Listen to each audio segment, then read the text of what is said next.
I'm so appreciative to the folks who are taking the time to sit down and listen to the recording or read the brochures or hand out pamphlets in their neighborhoods, because that is what is keeping us all safe.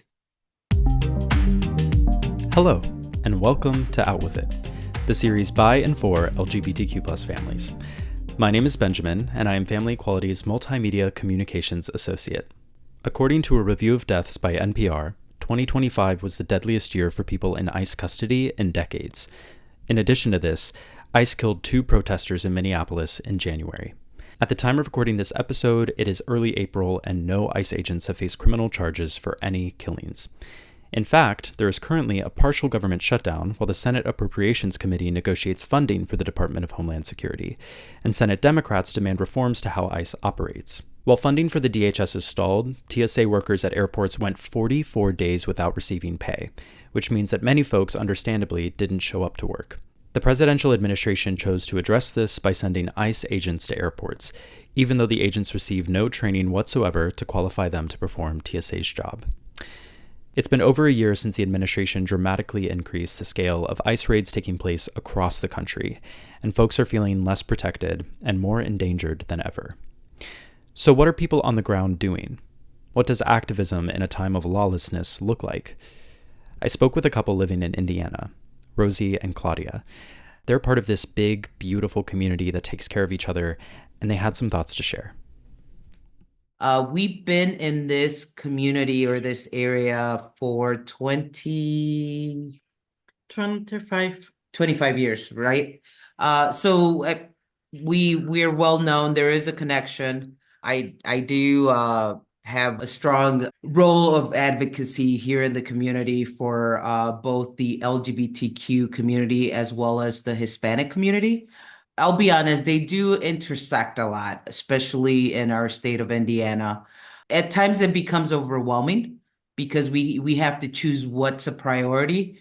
But I think the best way to do it, or how we've been doing it, is through, obviously, we are part of a church that is very well into being active with any advocacy that is needed for any marginalized community. And then also we were co-founders of Student Pride.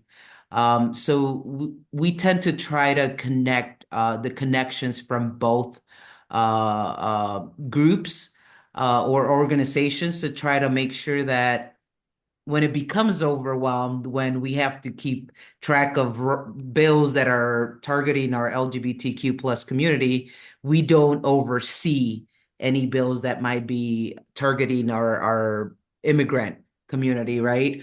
And I think, I'll be honest, probably in the last 3 years, it's been a hard situation. The way I've done it personally is the church has groups, and they help us stay on top of bills that affect both the Hispanic community and LGBTQ community. And then what I do is I make sure that our Pride organization stays on top of it as well and spreads the news and communicates as well.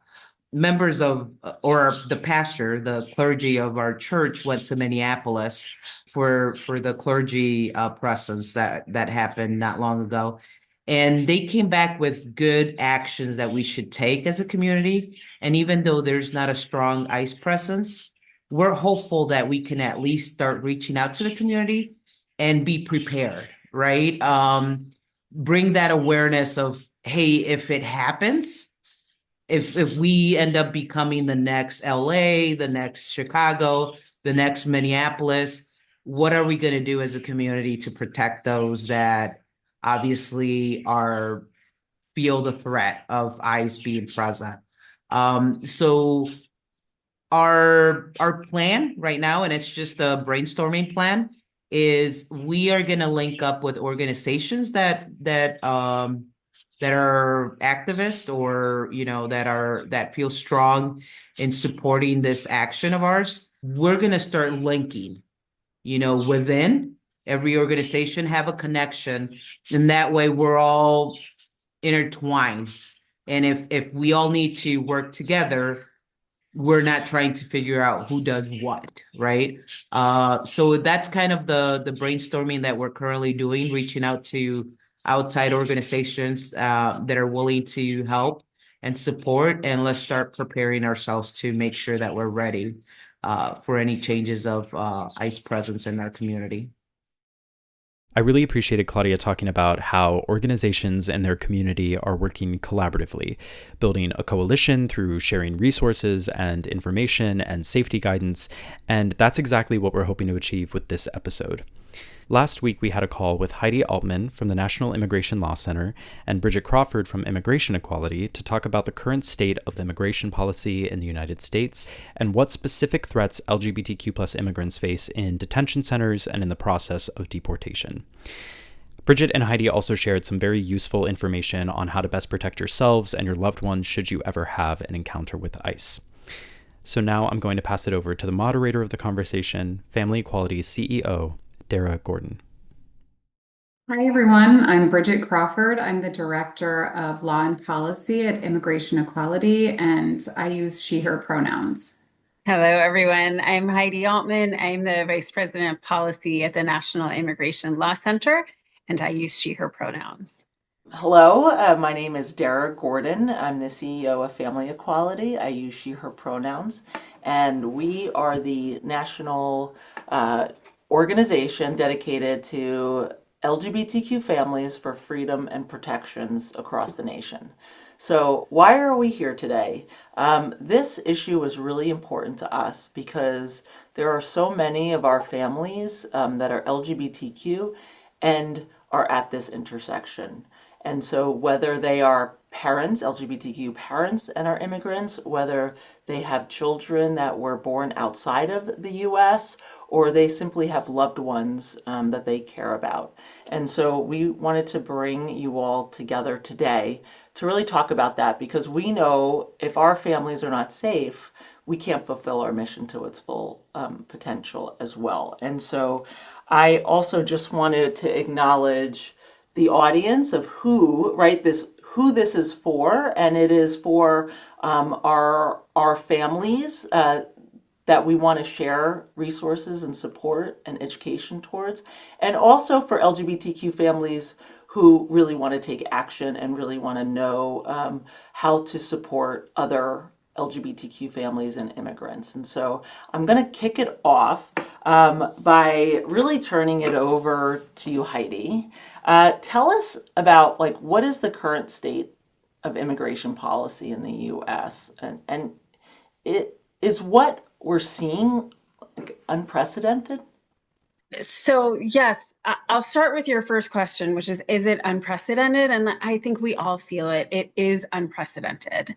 At the same time, it's really important, I think, for all of us to acknowledge that in the United States, the immigration system has delivered abuse and violence to immigrant communities and to LGBTQ communities in particular for decades.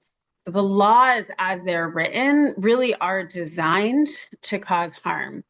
But what is happening now is that this administration is unleashing those laws really just to their cruelest extremes, and then going above and beyond that and violating even those laws and protections. And those violations are happening both at an individual officer level, but then also systemically.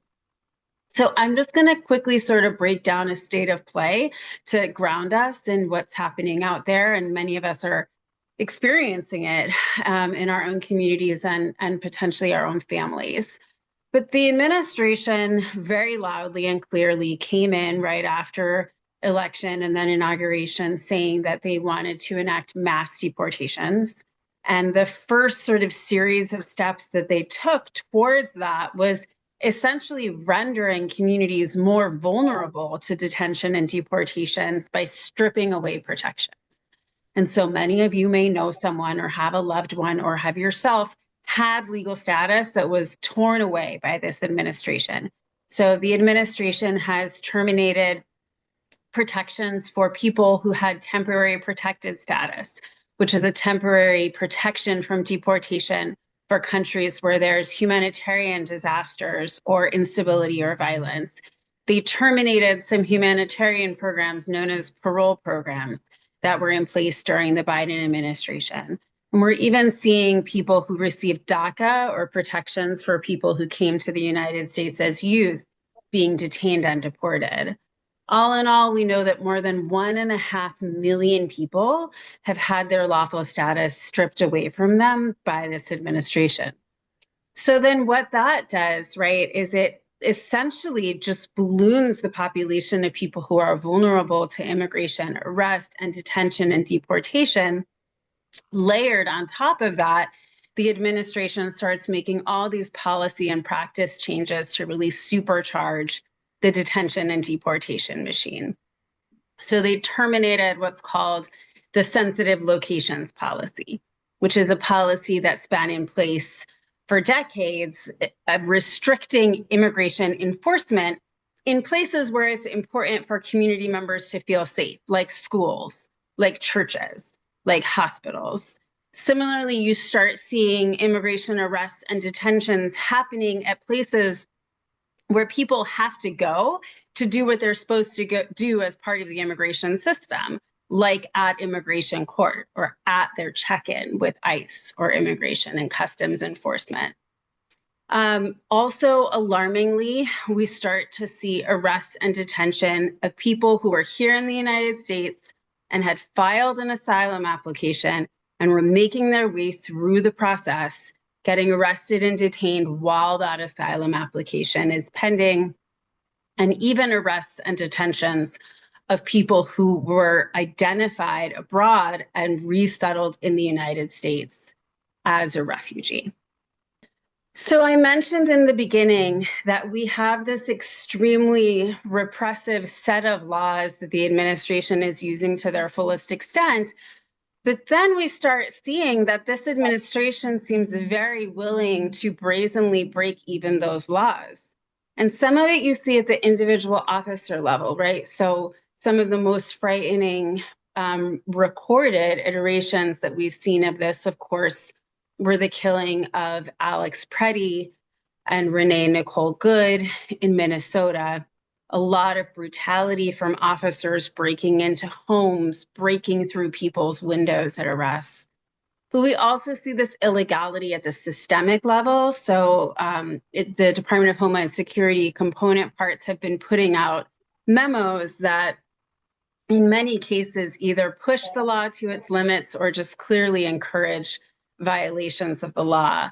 One example is a memo that was leaked that came from ICE leadership, basically encouraging officers to violate the Fourth Amendment by breaking into people's homes without permission, just on the basis of an old deportation order, which does not satisfy the requirements of the Fourth Amendment. So, I'm going to stop there for now. We can move on to detention, Tara, whenever you feel ready. But I would say that the answer to the question about it being unprecedented is yes. And I think that communities are really feeling that in very frightening ways.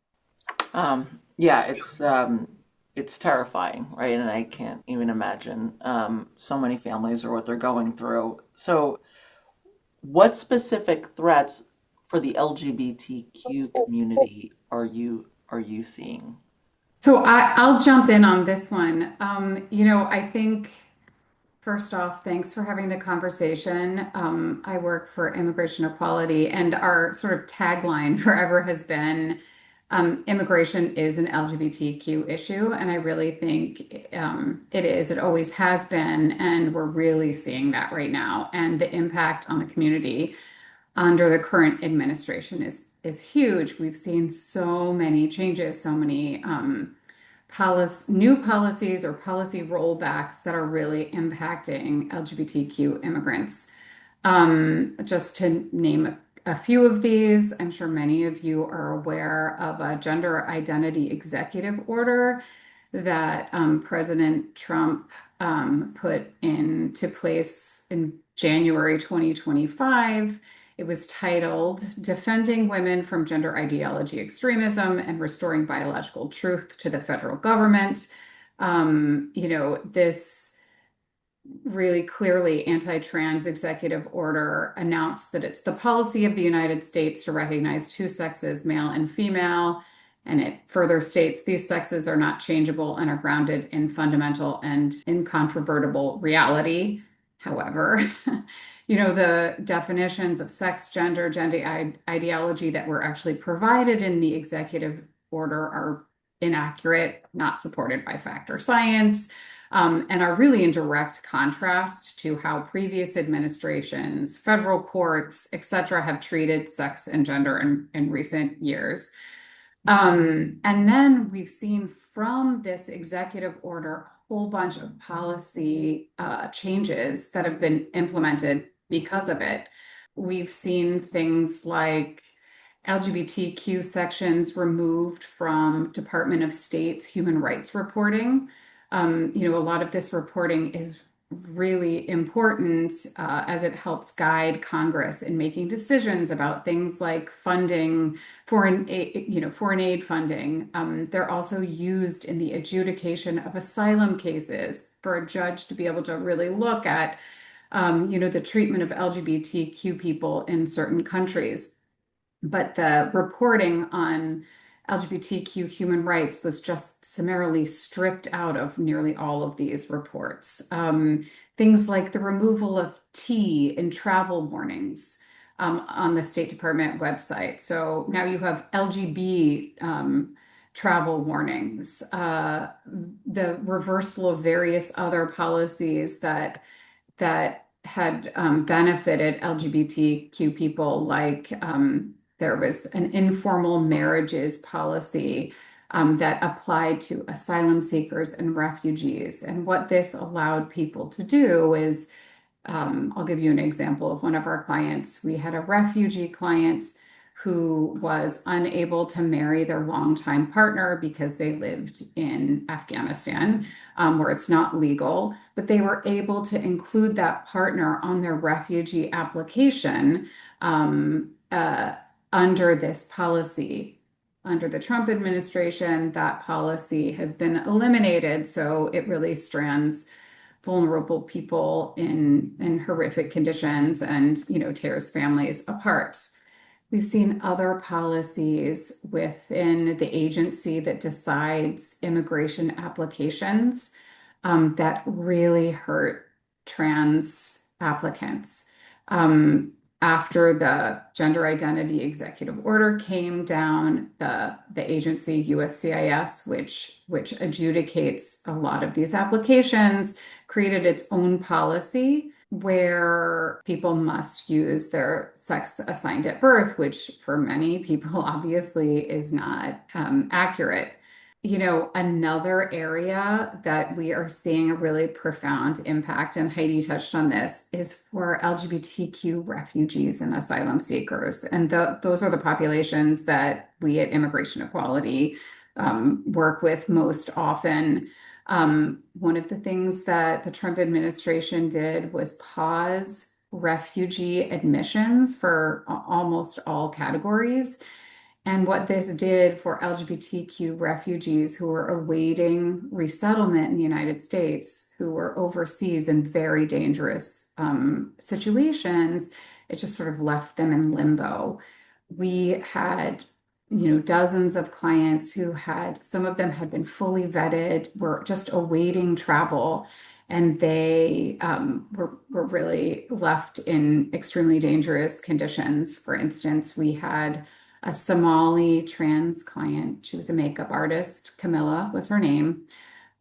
She was in Kenya. She was in the midst of her refugee processing to the United States, and she was murdered in an anti-trans hate crime.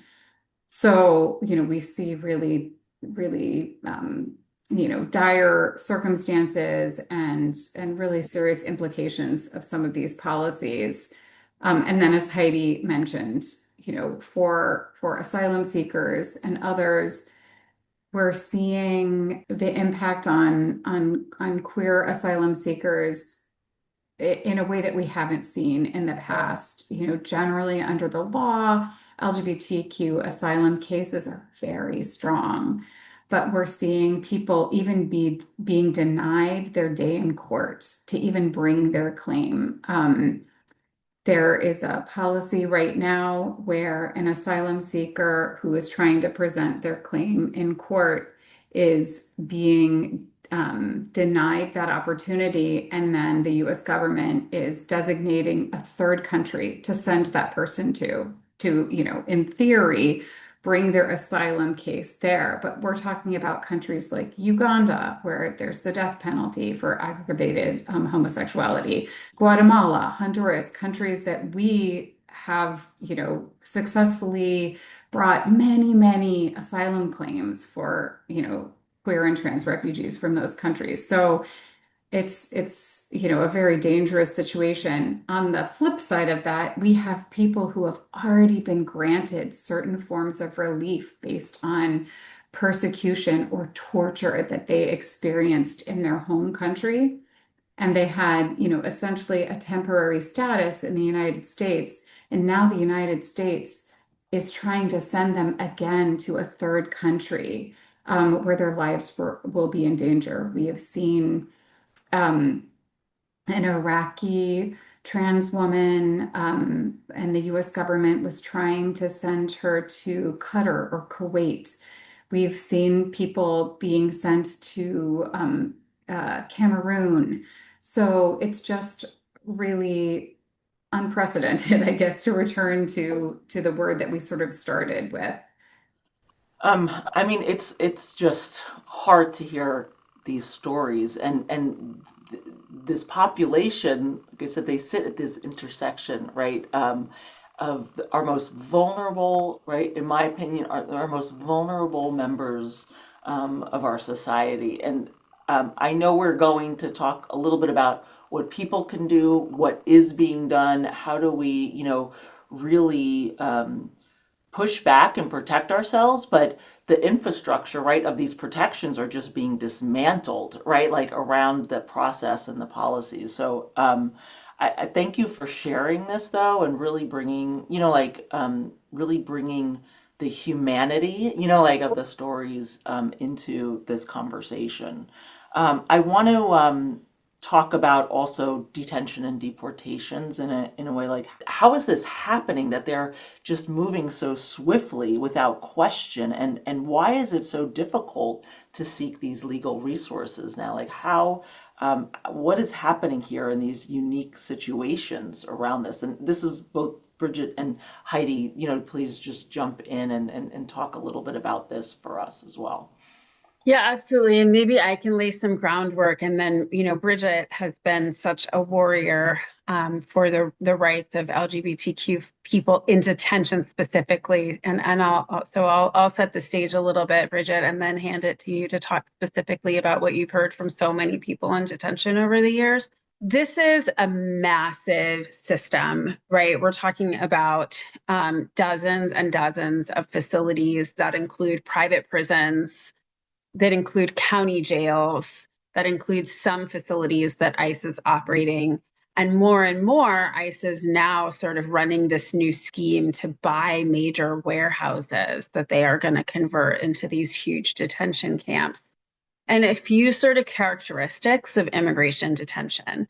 So one is that this isn't, I think, widely known that people who are in immigration detention and facing deportation proceedings do not get appointed or assigned a lawyer by the immigration court system. So unless you can find a free lawyer or afford your own, you are both detained and going to immigration court to defend against your deportation on your own. More than the vast majority of people in detention are not able to get a lawyer. And the truth is that it's just a system that's designed to do two things. It's a system that's essentially designed to break the spirit of the person detained, but also to make it really, really damn hard to fight your case, right? And so this administration knows that their surest way to get someone deported, and to do so even if they have a really strong claim to protection, is to detain them. The detention centers are very remote. They are often very far from where the person lives. And it is very hard to communicate with the outside world. So this means that you are both dealing with the psychological trauma of being separated from your loved ones while you are trying to figure out a notoriously complex system of laws that you have to understand to be able to somehow present your case in the immigration court system. And you're trying to gather evidence from the outside world when it's hard to even get to the phones to make a call to your mom. So really, people very much are set up to be dealing with these twin traumas of the psychological and physical manifestation of being detained and separated from your loved ones while you're trying to understand and navigate this very complex legal system. And the last thing I'll say about this is that this administration has also gotten very good at moving things very, very quickly. And so they have tried to put various procedures in place, some of which have been stopped by the court and some of which haven't, to expedite deportation so that many people get deported without ever even seeing an immigration judge. And then they're also introducing these new, very complex, horrific mechanisms like what Bridget mentioned, where people are also suddenly facing the fear that not only could they be deported to their own country, but they could be deported to a third country they never heard of without the opportunity to defend against being deported there, even make a claim as to what might happen.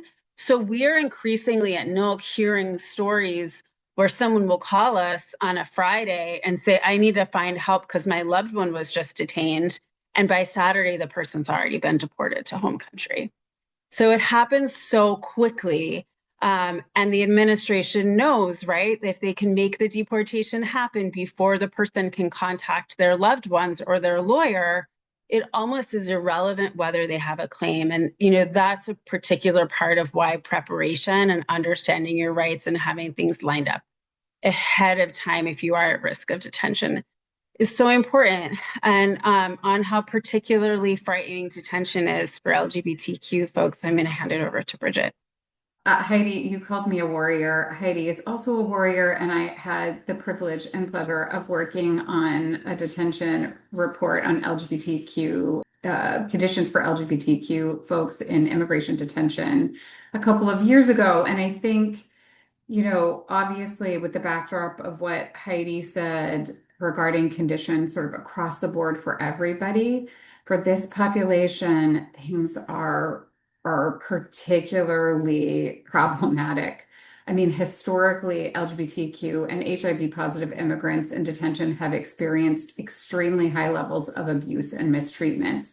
And this has been under both Republican and Democratic administrations. And these include things like sexual assault, physical and verbal abuse, negligent or inadequate health care, prolonged solitary confinement, and lack of meaningful access to counsel. And as Heidi pointed out, it's so important for people to be able to access their legal counsel. And I think I can pretty conclusively say that things in the past year have gotten even worse.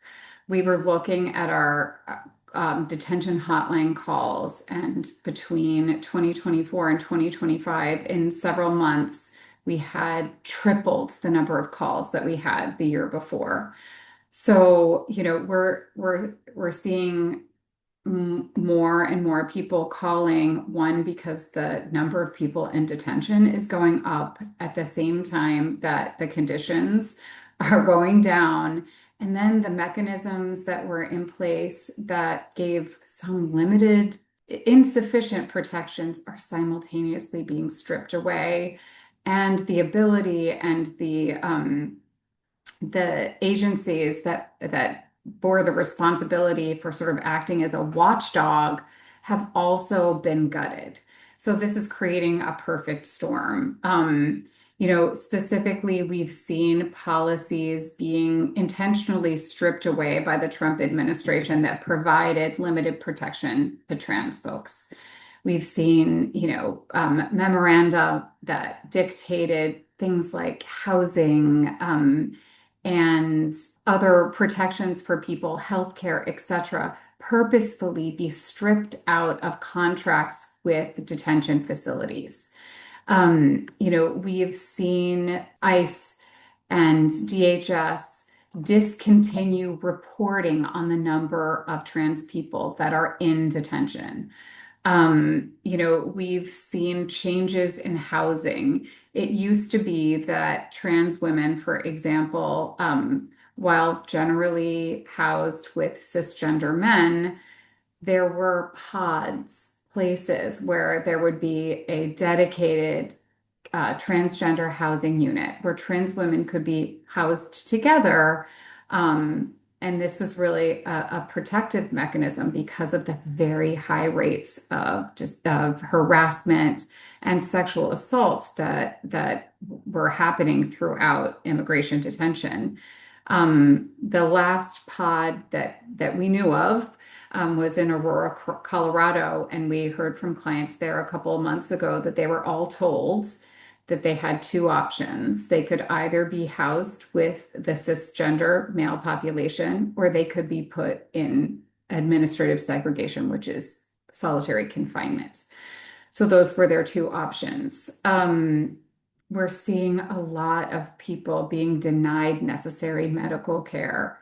It used to be the policy in immigration detention facilities under many of these contracts that necessary medical care like hormone treatment had to be provided to people if they met certain requirements. And we're seeing people being denied pretty much across the board with very few exceptions.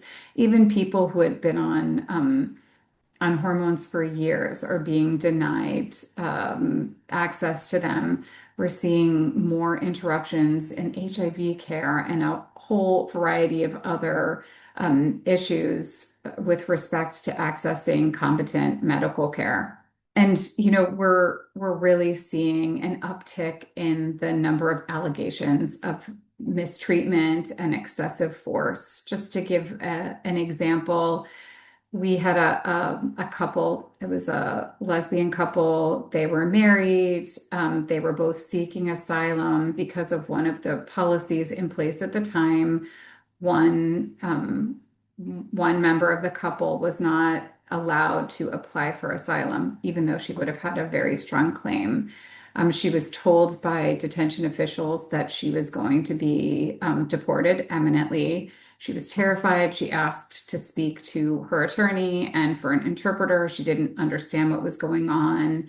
And she was roughed up badly by officers. They had, smashed her jaw to the ground. She had to, she sought medical attention afterwards. And as she was being roughed up by guards at the facility, they brought her wife outside the door to listen to her cry and scream in pain, and told the wife, if you agree to self-deport, we can make this stop. The couple went on to actually bring their asylum claims through advocacy by attorneys, and they won asylum. So these are women that had bona fide cases that qualified for asylum, and this is how they were treated. I think this isn't an isolated incident. We're seeing more and more of this type of abuse within facilities, which is really, obviously heartbreaking. Hi. So in this part of the interview, Bridget hosted a 20-minute Know Your Rights training. We've decided to publish that information as its own standalone resource to make it easier to find. Please do check the description of this episode to find a link to that video, as well as additional resources that Bridget and Heidi provided. Okay, back to the episode.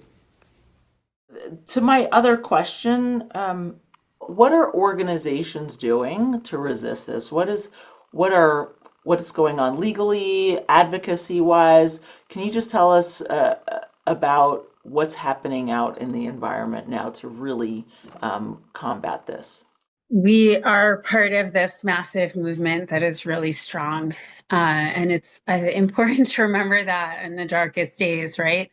One of the things that I think a lot about when I remember times when I was meeting with people in detention who were struggling the most with the isolation is that sometimes there would be a protest outside the detention center and the people detained inside could hear it.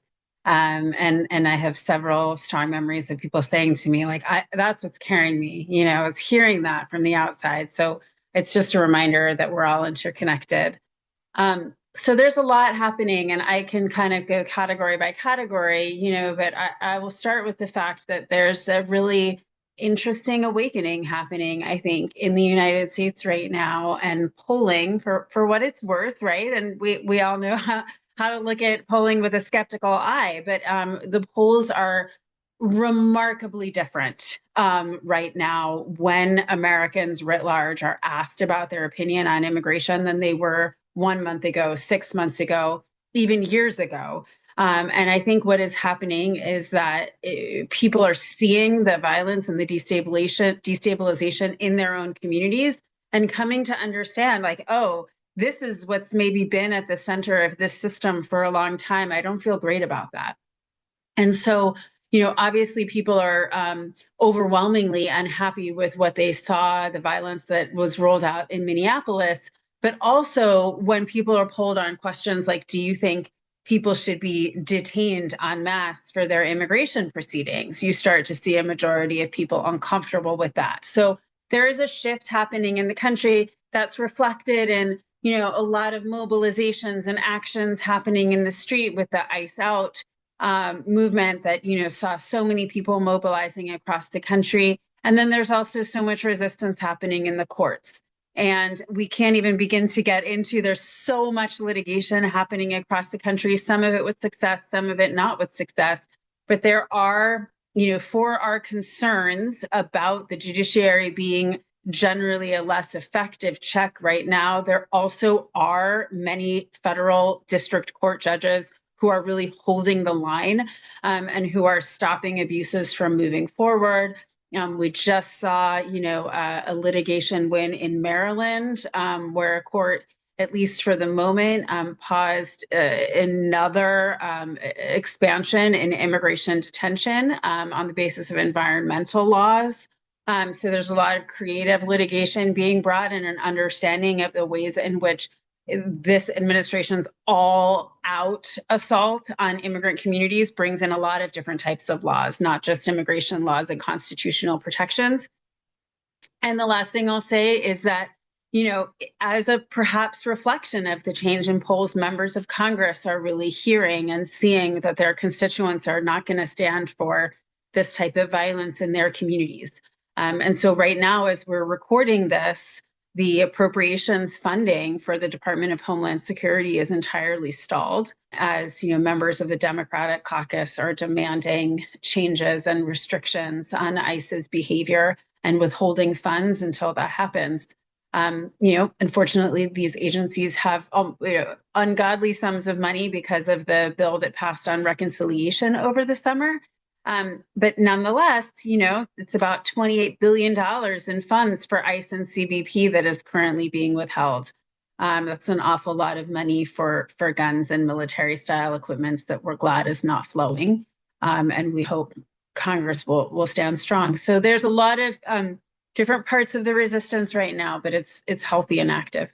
Just to piggyback on what Heidi said, I think, what we all also see is a really core part of the resistance are the LGBTQ immigrants that are being targeted by these policies. And we know that when this community has the opportunity to live freely as their authentic selves in safety in the United States, they thrive. Our LGBTQ immigrants are doctors, social workers, childcare providers, artists, fashion designers, everything. And, I think it's important that we keep reminding society at large that our society is made better by this community. And it's really, I think, heartening to see how powerful those voices are within this resistance. And I always like to quote one of our clients because I think it sort of grounds me in what we're talking about so often. And in her words, Denise is a transgender woman from Trinidad. She said, "My American dream is to be able to give back as much as I have received, to be embraced by the love and freedom of what Lady Liberty represents, to walk hand in hand with whomever I choose to love and not be afraid to enjoy that love no matter where I am. I know that America's greatness is in its people, and I am part of that greatness," which I think really sums it up nicely. Can I add one thing? First of all, Bridget, I want to hear that quote over and over again and then hang it somewhere in my house. That's so gorgeous. Yeah, I just wanted to like echo what Bridget said, but then also maybe connect it to the slides that Bridget walked us through previously on Know Your Rights, which is that the heart and the impact of resistance to the lawlessness and the cruelty is not even just at the community level, but at the neighborhood level, like sometimes at the street level. And what has happened that has been so remarkable is this very deep commitment by so many communities across the United States to understand not just what their rights and obligations are as standers by or allies, but also what their neighbors' rights are who might be more vulnerable than them, because of their immigration status, because of their sexual orientation, because of their gender identity, and then to be willing to stand up and use that information in these really brave ways, right? Like whistleblows and people taking videos in moments when it really put them at risk to do so. And so I think that, every time another one of these videos is made and goes out in the world, I'm so appreciative to the folks who are taking the time to sit down and listen to the recording or read the brochures or hand out pamphlets in their neighborhoods, because that is what is keeping us all safe.